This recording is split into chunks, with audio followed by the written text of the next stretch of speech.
আজি আমি মাগুৰমাৰী যুৱ সংঘ উদ্যোগত আৰু অসমীয়া পৰিষদৰ সহযোগত মাগুৰমাৰী অঞ্চলৰ বিভিন্ন বুদ্ধিজীৱী সচেতন সমাজ যুৱ সমাজৰ সহযোগত আমি এখন শ্ৰদ্ধাঞ্জলি অনুষ্ঠান আয়োজন কৰোঁ। আৰু এই শ্ৰদ্ধাঞ্জলি অনুষ্ঠানত আমি অসমীয়া ভাষা শ্বহীদ মাধ্যম আন্দোলনত যিসকলে শ্বহীদ হৈছিল অসমীয়া ভাষাৰ কাৰণে তেওঁলোকৰ কাৰণে আমি আজি দোৱা প্ৰাৰ্থনা কৰোঁ। তেওঁলোকৰ যাতে আত্মাৰ চিৰশান্তি হয় আৰু তেওঁলোকৰ আমি স্মৰণ কৰোঁ। আমি প্ৰত্যেক বছৰে যাতে এই দিৱসটো তেওঁলোকক যাতে আমি স্মৰণ কৰোঁ আৰু এই বাৰ্তাটো আমি সকলো অসমবাসীক দিব বিচাৰোঁ যে এই দিনটো 6 অক্টোবৰৰ দিনটো আমি সকলোৱে মনত পেলাব লাগিব।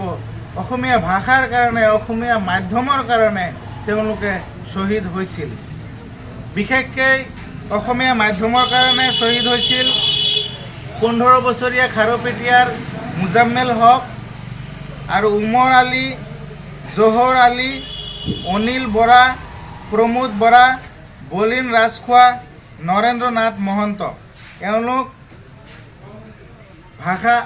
অসমীয়া ভাষাৰ যি মাধ্যম আছে সেই মাধ্যমৰ আন্দোলনত তেওঁলোক শ্বহীদ হৈছিল। সেই একে সময়তে 1960 চনত অসমীয়া ভাষাৰ কাৰণে 17 জন শ্বহীদ হৈছিল। আমি সকলোকে আজি শ্ৰদ্ধাঞ্জলি জনাওঁ আৰু তেওঁলোকৰ কাৰণে প্ৰাৰ্থনা জনাওঁ।